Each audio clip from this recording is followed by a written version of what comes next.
Empiricism, Wikipedia audio. In philosophy, empiricism is a theory that states that knowledge comes only or primarily from sensory experience. It is one of several views of epistemology, the study of human knowledge, along with rationalism and skepticism. Empiricism emphasizes the role of empirical evidence in the formation of ideas, over the idea of innate ideas or traditions. Empiricists may argue, however, that traditions arise due to relations of previous sense experiences. Empiricism in the philosophy of science emphasizes evidence, especially as discovered in experiments. It is a fundamental part of the scientific method that all hypotheses and theories must be tested against observations of the natural world rather than resting solely on a priori reasoning, intuition, or revelation. Empiricism, often used by natural scientists, says that knowledge is based on experience and that knowledge is tentative and probabilistic, subject to continued revision and falsification. One of the epistemological tenets is that sensory experience creates knowledge. Empirical research, including experiments and validated measurement tools, guides the scientific method. Etymology. The English term empirical derives from the ancient Greek word mu pi epsilon iota rho alpha, empiria, which is cognate with and translates to the Latin experientia, from which are derived the word experience and the related experiment. A central concept in science and the scientific method is that it must be empirically based on the evidence of the senses. Both natural and social sciences use working hypotheses that are testable by observation and experiment. The term semi-empirical is sometimes used to describe theoretical methods that make use of basic axioms, established scientific laws, and previous experimental results in order to engage in reasoned model building and theoretical inquiry. Keaton, Morris T., Empiricism, pages 89-90 in Dagobert D. Runes, Dictionary of Philosophy, Littlefield, Adams and Company, Totowa, New Jersey, Leftow, Brian, Aquinas, Summa Theologia, Questions on God, pages 7 ETSEQ, Macmillan Encyclopedia of Philosophy, Development of Aristotle's Thought, Vol. 1, pages 153 ff. Macmillan Encyclopedia of Philosophy, George Berkeley, Vol. 1, p. 297, Macmillan Encyclopedia of Philosophy, Empiricism, Vol. 2, p. 503, Macmillan Encyclopedia of Philosophy, Mathematics, Foundations of, Vol. 5, pages 188-89, Macmillan Encyclopedia of Philosophy, Axiomatic Method, Vol. 5, pages 192 ff. Macmillan Encyclopedia of Philosophy, Epistemological Discussion, subsections on a priori knowledge and axioms. Macmillan Encyclopedia of Philosophy, Phenomenalism, Vol. 6, p. 131, Macmillan Encyclopedia of Philosophy, Thomas Aquinas, subsection on Theory of Knowledge, Vol. 8, pages 106-07, Marconi, Diego, Fenomenismo, in Gianni Vattimo and Gaetano Churazzi. L'Enciclopedia Garsanti di Filosofia, 3rd edition, Garsanti, Milan, Italy, Marchi, p. Rationalism vs. Empiricism in Edward D. Zalta, Stanford Encyclopedia of Philosophy, Eprint, Maxwell, Nicholas, The Comprehensibility of the Universe, A New Conception of Science, Oxford University Press, Oxford, Mill, J.S., An Examination of Sir William Rowe in Hamilton's Philosophy, in A.J. Eyre and Raymond Winch, British Empirical Philosophers, Simon and Schuster, New York, 1968, Morrick, H. Challenges to Empiricism, Hackett Publishing, Indianapolis, in, Pierce, C.S., Lectures on Pragmatism, Cambridge, Ma, March 26, May 17, 1903.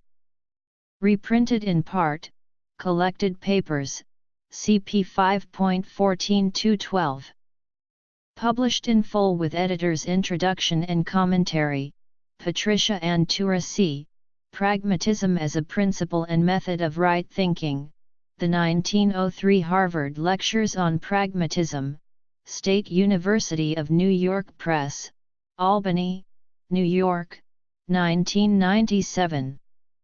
Reprinted, pages 133-41, Pierce Edition Project, The Essential Pierce, Selected Philosophical Writings, Volume 2, Indiana University Press, Bloomington, in 1998, Rescher, Nicholas, The Heritage of Logical Positivism, University Press of America, Langham, M.D., Rock, Irvin, The Logic of Perception, MIT Press, Cambridge, Ma, Rock, Irvin, Indirect Perception, MIT Press, Cambridge, Ma, Runes, D.D., Dictionary of Philosophy, Littlefield, Adams and Company, Totowa, New Jersey, Cine, Carlo, Empirismo, in.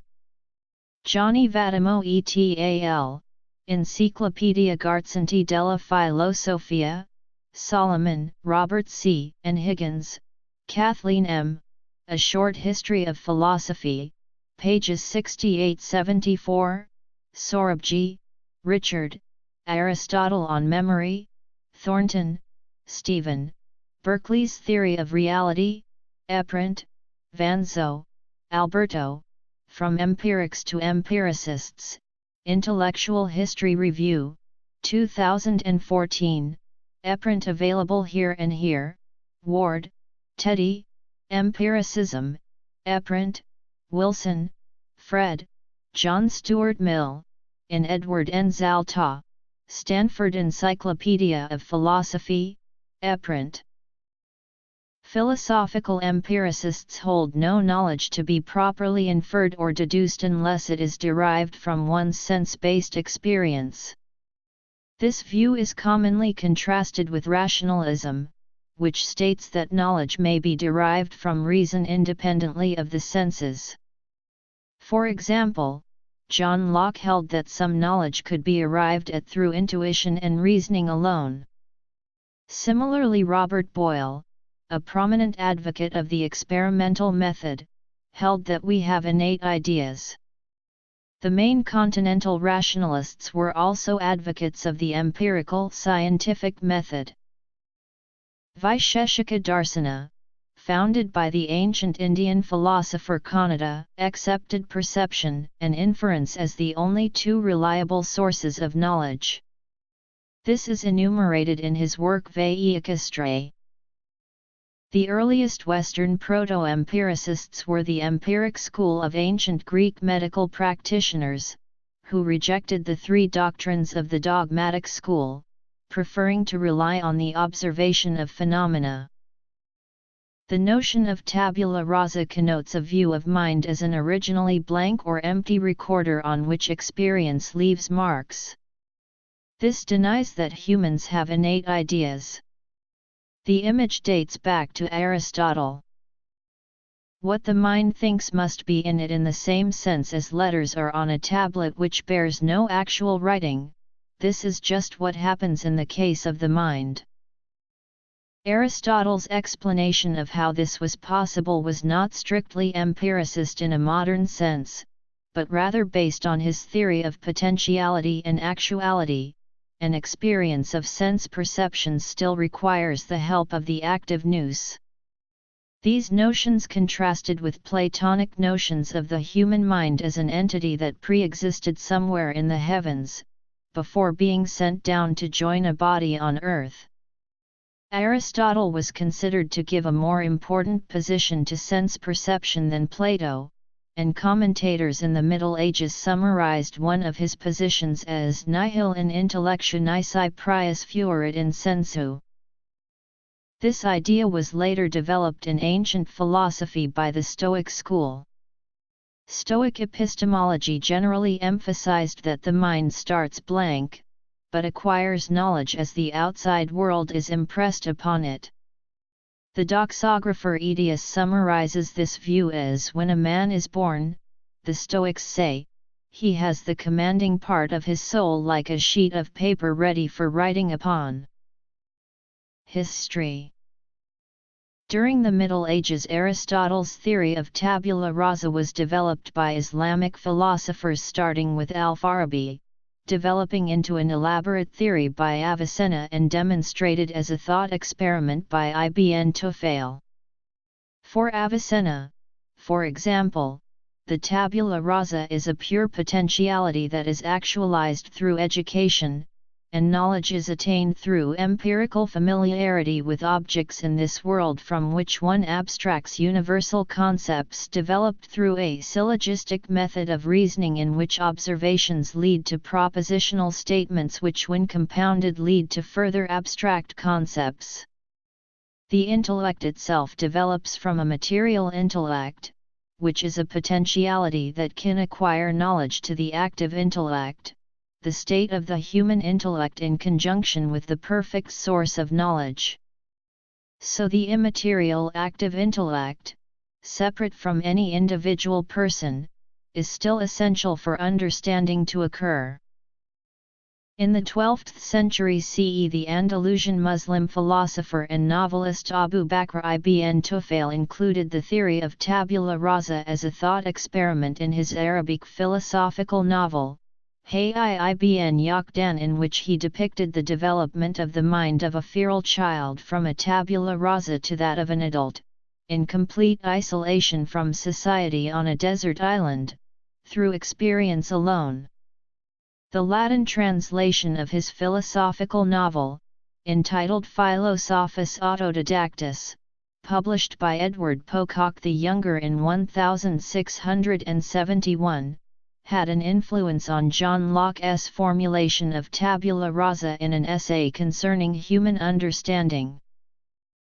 A similar Islamic theological novel, Theologus Autodidactus, was written by the Arab theologian and physician Ibn al-Nafi in the 13th century. It also dealt with the theme of empiricism through the story of a feral child on a desert island, but departed from its predecessor by depicting the development of the protagonist's mind through contact with society rather than in isolation from society. During the 13th century, Thomas Aquinas adopted the Aristotelian position that the senses are essential to mind into scholasticism. Bonaventure, one of Aquinas' strongest intellectual opponents, offered some of the strongest arguments in favor of the Platonic idea of the mind. In the late Renaissance, various writers began to question the medieval and classical understanding of knowledge acquisition in a more fundamental way. In political and historical writing, Niccolò Machiavelli and his friend Francesco Guicciardini initiated a new realistic style of writing. Machiavelli in particular was scornful of writers on politics who judged everything in comparison to mental ideals and demanded that people should study the effectual truth instead. Their contemporary, Leonardo da Vinci, said, "If you find from your own experience that something is a fact and it contradicts what some authority has written down, then you must abandon the authority and base your reasoning on your own findings." The decidedly anti-Aristotelian and anti-clerical music theorist Vincenzo Galilei, father of Galileo and the inventor of monody, made use of the method in successfully solving musical problems, firstly, of tuning such as the relationship of pitch to string tension and mass in stringed instruments, and to volume of air in wind instruments, and secondly to composition, by his various suggestions to composers in his Dialogo della musica antica e moderna. The Italian word he used for experiment was esperienza. It is known that he was the essential pedagogical influence upon the young Galileo, his eldest son, arguably one of the most influential empiricists in history. Vincenzo, through his tuning research, found the underlying truth at the heart of the misunderstood myth of Pythagoras' hammers, and through this and other discoveries that demonstrated the fallibility of traditional authorities, a radically empirical attitude developed, passed on to Galileo, which regarded experience and demonstration as the sine qua non of valid rational inquiry. British empiricism, though it was not a term used at the time, derives from the 17th century period of early modern philosophy and modern science. The term became useful in order to describe differences perceived between two of its founders, Francis Bacon, described as empiricist, and René Descartes, who is described as a rationalist. Thomas Hobbes and Baruch Spinoza, in the next generation, are often also described as an empiricist and a rationalist respectively. John Locke, George Berkeley, and David Hume were the primary exponents of empiricism in the 18th century Enlightenment, with Locke being the person who is normally known as the founder of empiricism as such. Background: Early empiricism. In response to the early to mid-17th century continental rationalism, John Locke proposed in an essay concerning human understanding a very influential view wherein the only knowledge humans can have is a posteriori, i.e., based upon experience.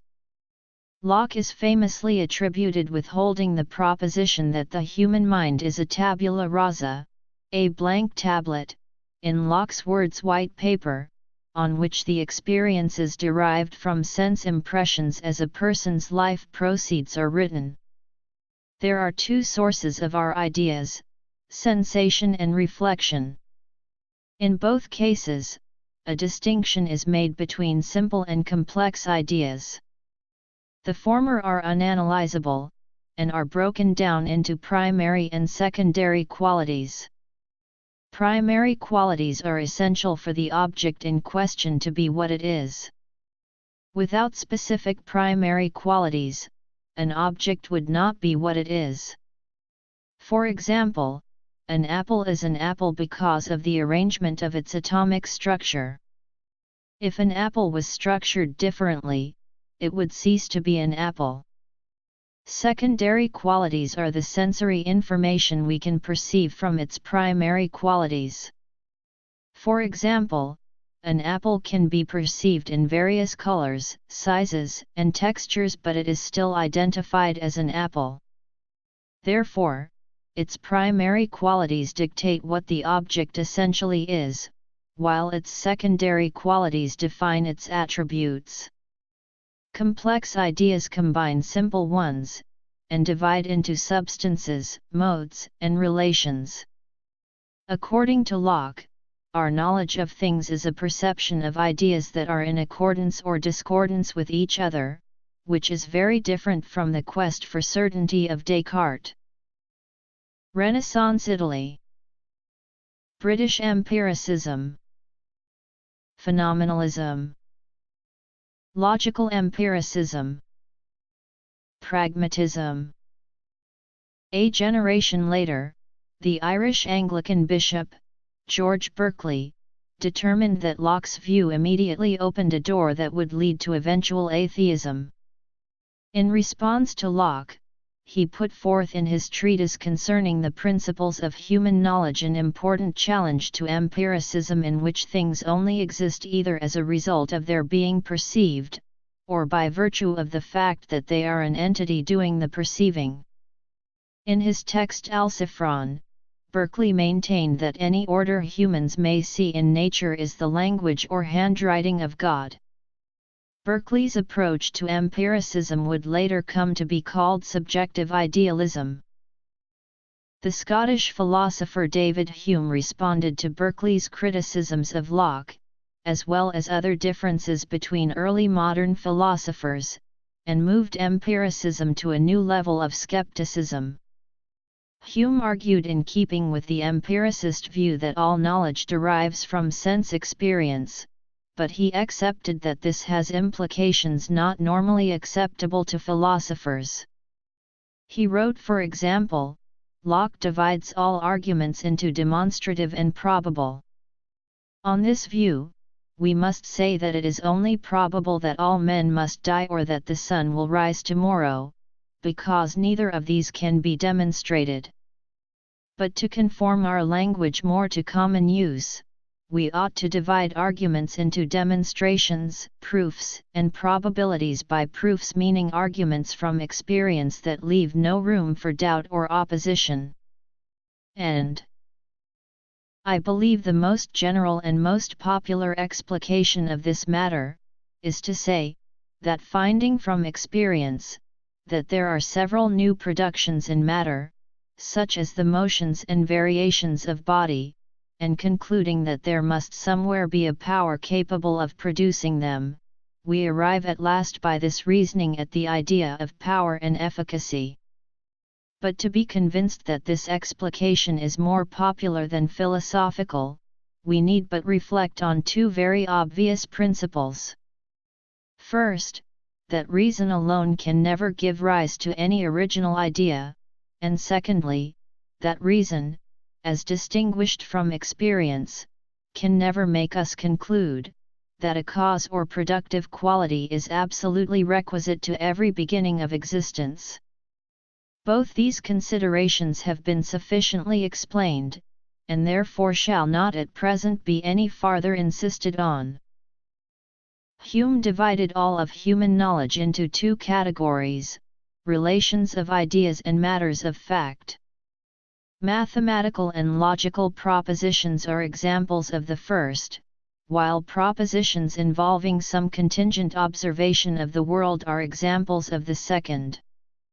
All of people's ideas, in turn, are derived from their impressions. For Hume, an impression corresponds roughly with what we call a sensation. To remember or to imagine such impressions is to have an idea. Ideas are therefore the faint copies of sensations.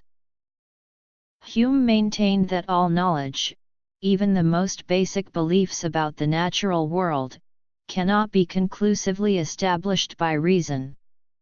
Rather, he maintained, our beliefs are more a result of accumulated habits, developed in response to accumulated sense experiences. Among his many arguments, Hume also added another important slant to the debate about scientific method, that of the problem of induction. Hume argued that it requires inductive reasoning to arrive at the premises for the principle of inductive reasoning, and therefore the justification for inductive reasoning is a circular argument. Among Hume's conclusions regarding the problem of induction is that there is no certainty that the future will resemble the past. Thus, as a simple instance posed by Hume, we cannot know with certainty by inductive reasoning that the sun will continue to rise in the east, but instead come to expect it to do so because it has repeatedly done so in the past. Hume concluded that such things as belief in an external world and belief in the existence of the self were not rationally justifiable. According to Hume, these beliefs were to be accepted nonetheless because of their profound basis in instinct and custom. Hume's lasting legacy, however, was the doubt that his skeptical arguments cast on the legitimacy of inductive reasoning, allowing many skeptics who followed to cast similar doubt. Most of Hume's followers have disagreed with his conclusion that belief in an external world is rationally unjustifiable, contending that Hume's own principles implicitly contained the rational justification for such a belief, that is, beyond being content to let the issue rest on human instinct, custom, and habit. According to an extreme empiricist theory known as phenomenalism, anticipated by the arguments of both Hume and George Berkeley, a physical object is a kind of construction out of our experiences. Phenomenalism is the view that physical objects, properties, events are reducible to mental objects, properties, events. Ultimately, only mental objects, properties, events, exist, hence the closely related term subjective idealism. By the phenomenalistic line of thinking, to have a visual experience of a real physical thing is to have an experience of a certain kind of group of experiences.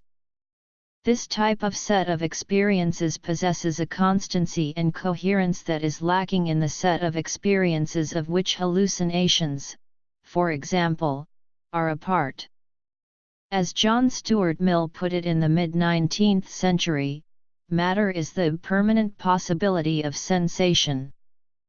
Mill's empiricism went a significant step beyond Hume in still another respect, in maintaining that induction is necessary for all meaningful knowledge including mathematics. As summarized by D.W. Hamlin, claimed that mathematical truths were merely very highly confirmed generalizations from experience. Mathematical inference, generally conceived as deductive in nature, Mill set down as founded on induction. Thus, in Mill's philosophy there was no real place for knowledge based on relations of ideas. In his view, logical and mathematical necessity is psychological. We are merely unable to conceive any other possibilities than those that logical and mathematical propositions assert. This is perhaps the most extreme version of empiricism known, but it has not found many defenders. Mill's empiricism thus held that knowledge of any kind is not from direct experience but an inductive inference from direct experience. The problems other philosophers have had with Mill's position center around the following issues. Firstly, Mill's formulation encounters difficulty when it describes what direct experience is by differentiating only between actual and possible sensations. This misses some key discussion concerning conditions under which such groups of permanent possibilities of sensation might exist in the first place. Berkeley put God in that gap. The phenomenalists, including Mill, essentially left the question unanswered. In the end, lacking an acknowledgement of an aspect of reality that goes beyond mere possibilities of sensation, such a position leads to a version of subjective idealism. Questions of how floor beams continue to support a floor while unobserved, how trees continue to grow while unobserved and untouched by human hands, etc., remain unanswered, and perhaps unanswerable in these terms. Secondly, Mill's formulation leaves open the unsettling possibility that the gap-filling entities are purely possibilities and not actualities at all. Thirdly, Mill's position, by calling mathematics merely another species of inductive inference, misapprehends mathematics.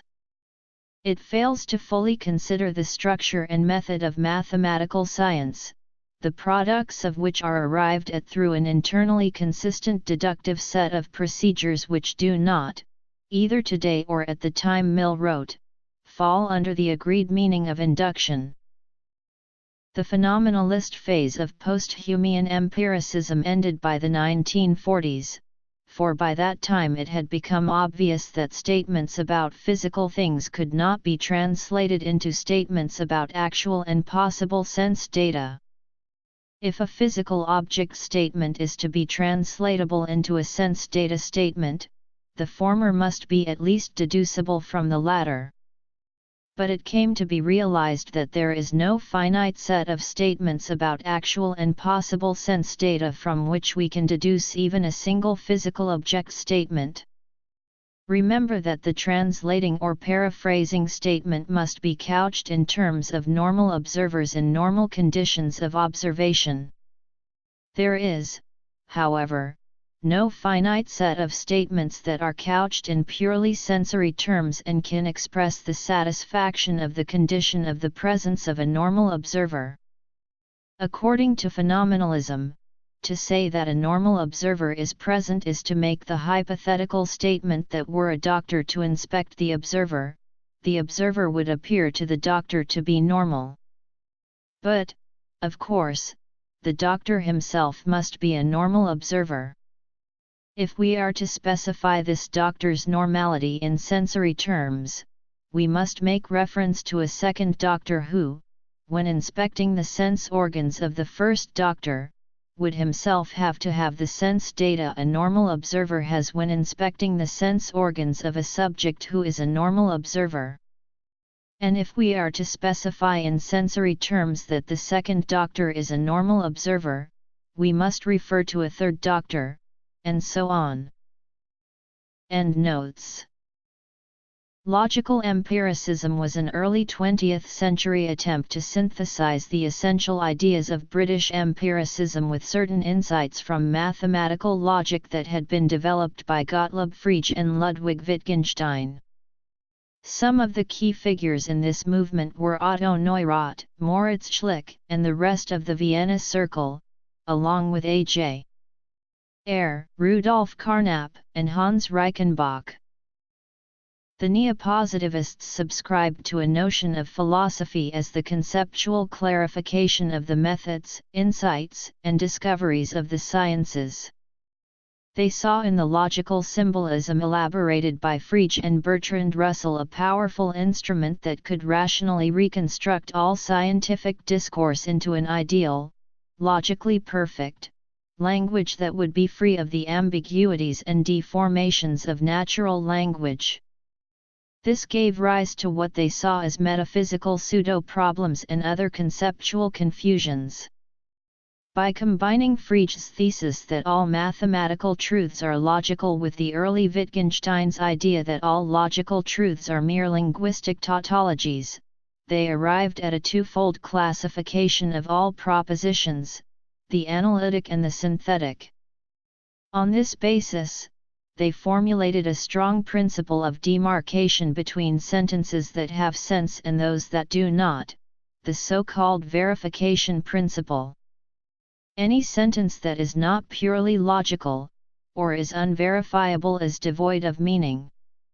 As a result, most metaphysical, ethical, aesthetic and other traditional philosophical problems came to be considered pseudo-problems. In the extreme empiricism of the neopositivists at least before the 1930s, any genuinely synthetic assertion must be reducible to an ultimate assertion that expresses direct observations or perceptions. In later years, Carnap and Neurath abandoned this sort of phenomenalism in favor of a rational reconstruction of knowledge into the language of an objective spatio-temporal physics. That is, instead of translating sentences about physical objects into sense data, such sentences were to be translated into so-called protocol sentences. For example, X at location Y and at time T observes such and such. The central theses of logical positivism came under sharp attack after World War II by thinkers such as Nelson Goodman, W.V. Quine, Hilary Putnam, Karl Popper, and Richard Rorty. By the late 1960s, it had become evident to most philosophers that the movement had pretty much run its course, though its influence is still significant among contemporary analytic philosophers such as Michael Dummett and other anti-realists. In the late 19th and early 20th centuries, several forms of pragmatic philosophy arose. The ideas of pragmatism, in its various forms, developed mainly from discussions between Charles Sanders Peirce and William James when both men were at Harvard in the 1870s. James popularized the term pragmatism, giving Peirce full credit for its patrimony, but Peirce later demurred from the tangents that the movement was taking, and redubbed what he regarded as the original idea with the name of pragmaticism. Along with its pragmatic theory of truth, this perspective integrates the basic insights of empirical and rational thinking. Charles Peirce was highly influential in laying the groundwork for today's empirical scientific method. Although Peirce severely criticized many elements of Descartes' peculiar brand of rationalism, he did not reject rationalism outright. Indeed, he concurred with the main ideas of rationalism, most importantly the idea that rational concepts can be meaningful and the idea that rational concepts necessarily go beyond the data given by empirical observation. In later years he even emphasized the concept-driven side of the then ongoing debate between strict empiricism and strict rationalism, in part to counterbalance the excesses to which some of his cohorts had taken pragmatism under the data-driven strict empiricist view. Among Peirce's major contributions was to place inductive reasoning and deductive reasoning in a complementary rather than competitive mode, the latter of which had been the primary trend among the educated since David Hume wrote a century before. To this, Peirce added the concept of abductive reasoning. The combined three forms of reasoning serve as a primary conceptual foundation for the empirically based scientific method today. Peirce's approach presupposes that the objects of knowledge are real things, the characters of real things do not depend on our perceptions of them, and everyone who has sufficient experience of real things will agree on the truth about them. According to Peirce's doctrine of fallibilism, the conclusions of science are always tentative.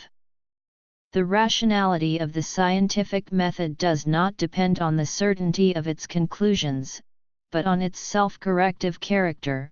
By continued application of the method, science can detect and correct its own mistakes, and thus eventually lead to the discovery of truth. In his Harvard lectures on pragmatism, Peirce enumerated what he called the three coterie propositions of pragmatism, saying that they put the edge on the maxim of pragmatism. First among these he listed the peripatetic Thomist observation mentioned above, but he further observed that this link between sensory perception and intellectual conception is a two-way street. That is, it can be taken to say that whatever we find in the intellect is also incipiently in the senses. Hence, if theories are theory-laden, then so are the senses, and perception itself can be seen as a species of abductive inference, its difference being that it is beyond control and hence beyond critique, in a word, incorrigible. This in no way conflicts with the fallibility and revisability of scientific concepts, since it is only the immediate percept in its unique individuality or thisness, what the scholastics called its hekiety, that stands beyond control and correction. Scientific concepts, on the other hand, are general in nature, and transient sensations do in another sense find correction within them. This notion of perception as abduction has received periodic revivals in artificial intelligence and cognitive science research, most recently for instance with the work of Irvin Rock on indirect perception. Around the beginning of the 20th century, William James coined the term radical empiricism to describe an offshoot of his form of pragmatism, which he argued could be dealt with separately from his pragmatism, though in fact the two concepts are intertwined in James's published lectures.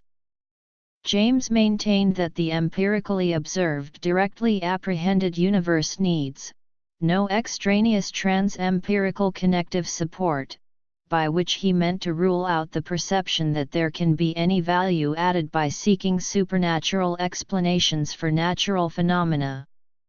James' radical empiricism is thus not radical in the context of the term empiricism, but is instead fairly consistent with the modern use of the term empirical. His method of argument in arriving at this view, however, still readily encounters debate within philosophy even today. John Dewey modified James' pragmatism to form a theory known as instrumentalism. The role of sense experience in Dewey's theory is crucial, in that he saw experience as unified totality of things through which everything else is interrelated. Dewey's basic thought, in accordance with empiricism, was that reality is determined by past experience. Therefore, humans adapt their past experiences of things to perform experiments upon and test the pragmatic values of such experience.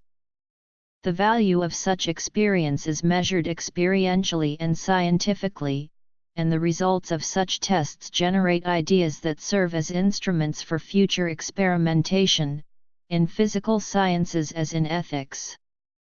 Thus, ideas in Dewey's system retain their empiricist flavor in that they are only known a posteriori.